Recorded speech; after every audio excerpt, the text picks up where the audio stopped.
So I headed west from Bamaga to a place called Mutee Heads to check out the fishing. Nearly ran this guy over, missed him by millimetres. Some sort of python. Looking at him, I think he has been run over. What a shame. But at least not by me. I bumped into a family that I had fished with at Seisha Wharf.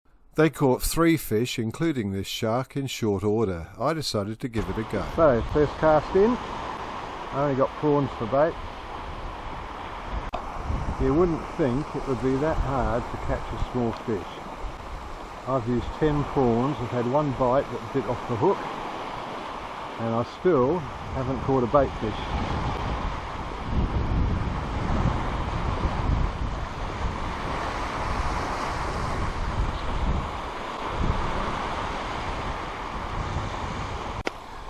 Well, I'm back, Mutee Heads, and just talking to this guy fishing over here, and apparently it went off this morning.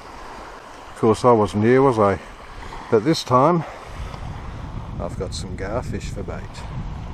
So hopefully that will change the situation. Alright, we're on here. Finally got a decent bite.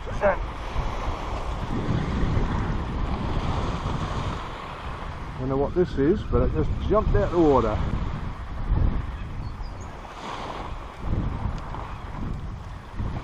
I think it's a long tom.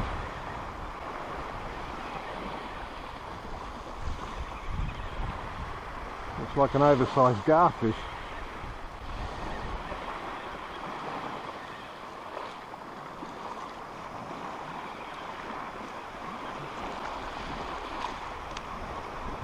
That's what it is.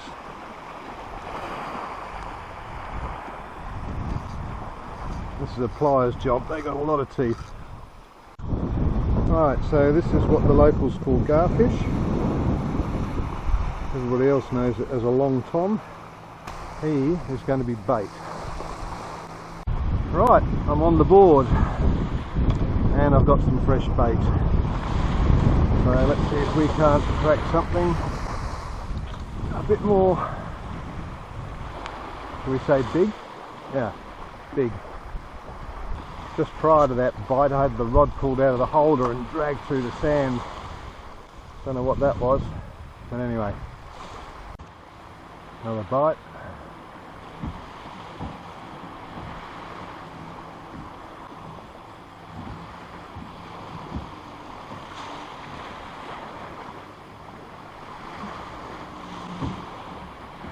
There's a lot of boat traffic out here. Must be a popular spot. Well, he didn't come back. Well, I just wound my bait in to check it after that last hit, and no hooks. So obviously a few of the bitey brigade out there.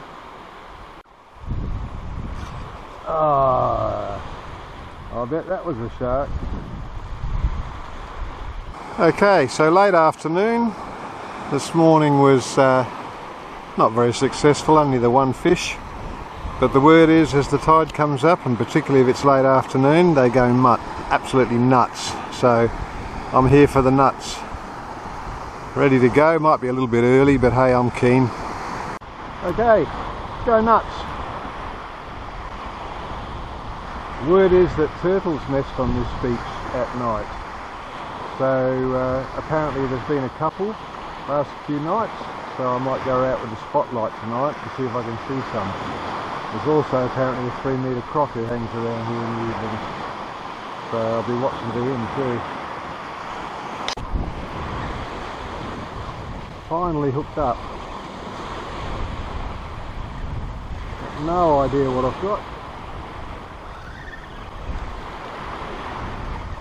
Well, of course you didn't get any of that because the battery ran out just at the critical moment, but let me tell you, it was a shark about 2 feet long, and I did get a photo which I will insert here. Right, so I finally got a fish, if you call a shark a fish, and Hopefully a few more before it gets dark. The bait's garfish and they seem to like it. Pretty cool sunset happening over there. Well, I can think of far worse ways to spend an evening. It'd be nice to have a few fish though. Must be about 26, 27 degrees. That's beautiful. Old mate over here's on.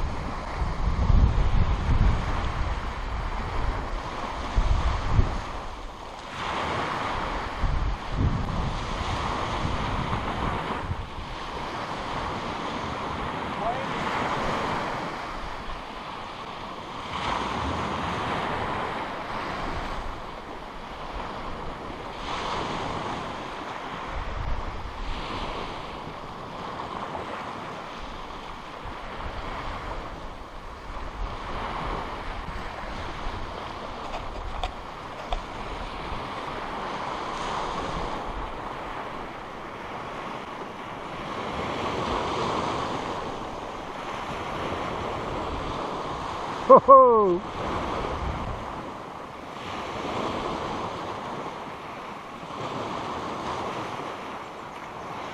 Salmon?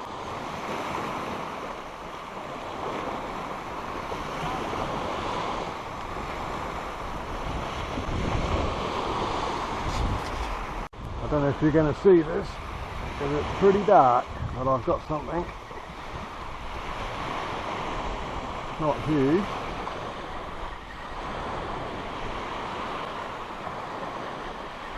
I'll put the torch on him when I get him in, assuming that I do.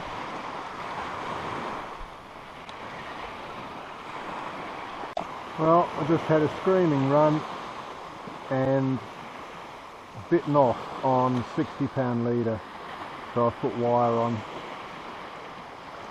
See if that helps. Okay, we're on again.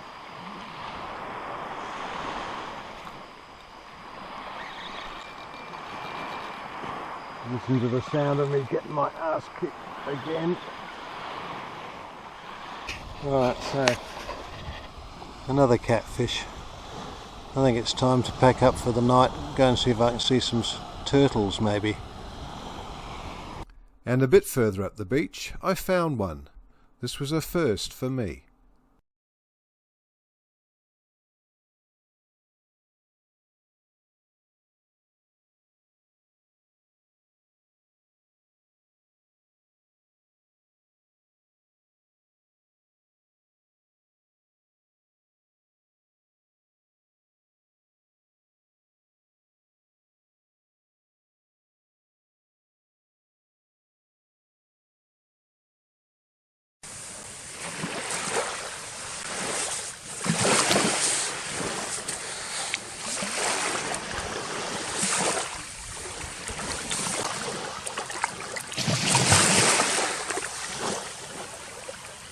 The next morning I saw evidence of where another one had nested, very close to where I'd been fishing. I don't know if this will focus or not.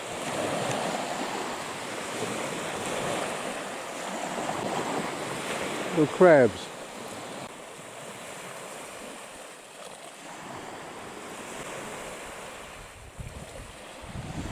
Fortunately, no sign of the croc.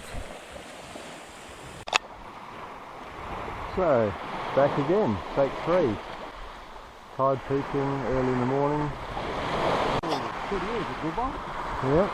Tell you what, they put on a good collar. Oh yeah. Well, I just like to see one on the end of my line. Give me a chance. Bit of close-in action there. I think I missed it, but something was getting chased. Big splashes. I've had one hit,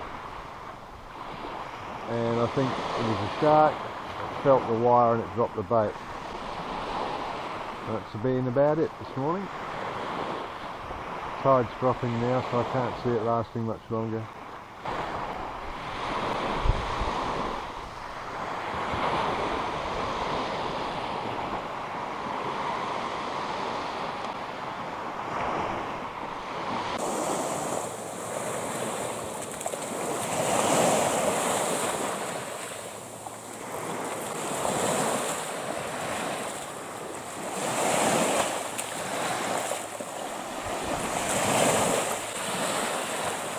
the valley.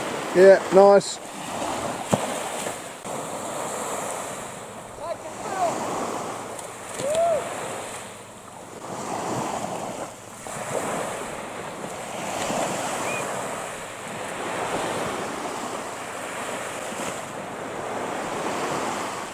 Well, that's pretty impressive. That's a good 4 or 5 feet long, that shark. Look at that.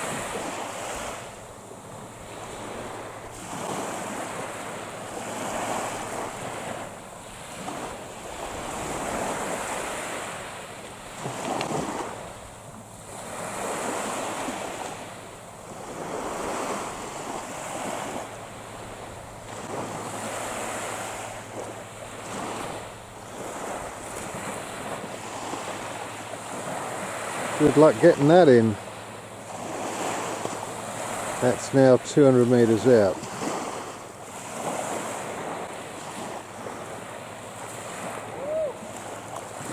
Make that 250 and still going. Well, been a bit disappointing. There's been lots of action, lots of fish jumping. Old mate hooked a shark for about 2 seconds, about 5 foot long. He got a little GT. I've seen a few fish in the water in close, but they're just not going for the garfish bait, so I'm going to pack it up soon and head off to greener pastures. Lovely spot, well worth the effort of coming in here, but you've got to fish the tides. And this is what sandflies do to you if you spray your legs but forget your knees. So I left Mutee Heads and headed for the Jardine River ferry. There had been a COVID outbreak in Cairns, and I think a lot of people decided to head south and beat any potential border closures. Queue for the Jardine River ferry heading south. Have a look in my mirror.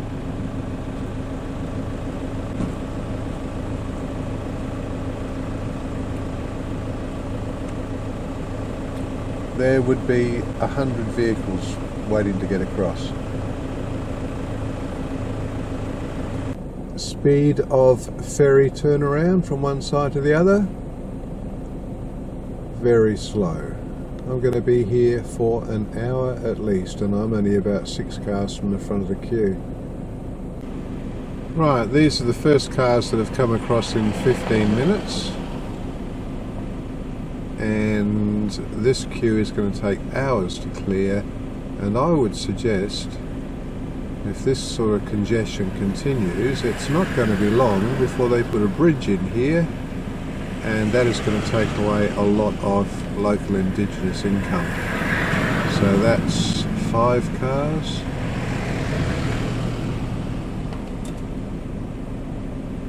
That's the capacity, and that's the problem. 6. So we are moving over here. 6 vehicles at a time, 100 plus vehicles to get across. So everyone in this queue has paid $100 to travel 100 metres across and then 100 metres return. That's just for cars. If you add on the caravans, the boat trailers, the camper trailers, etc., they're paying $138 or $140 or even more because they pay by the metre. So this is a big money earner. And you look at this queue and you have got literally tens of thousands of dollars of ferry payments lined up here. The time is 11 AM local time.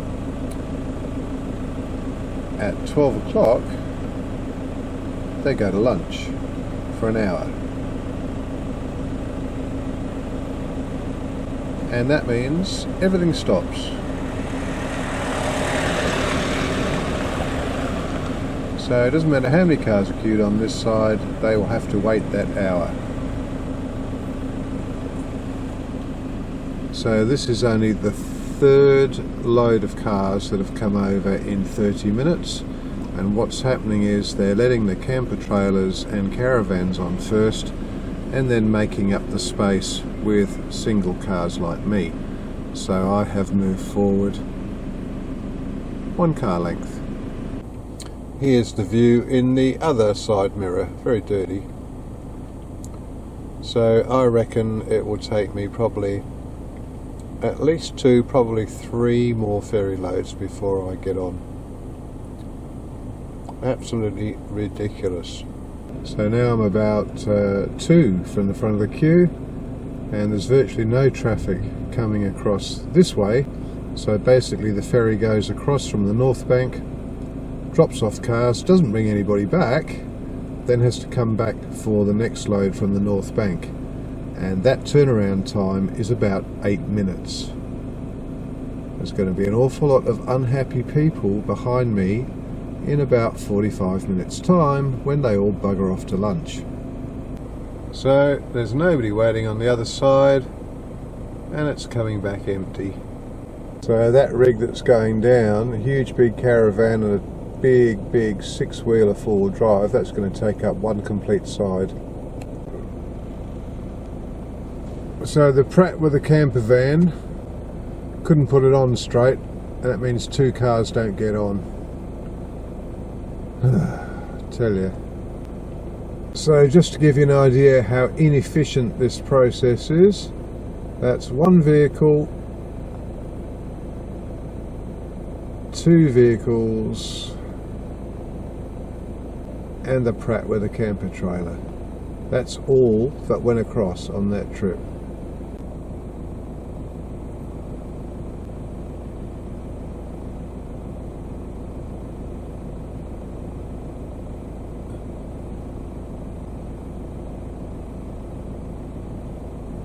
Well, I think that 4-wheel drive's on.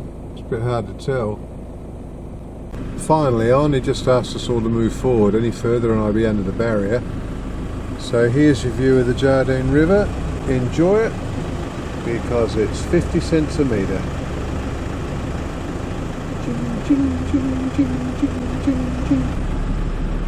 Oh look, we're there.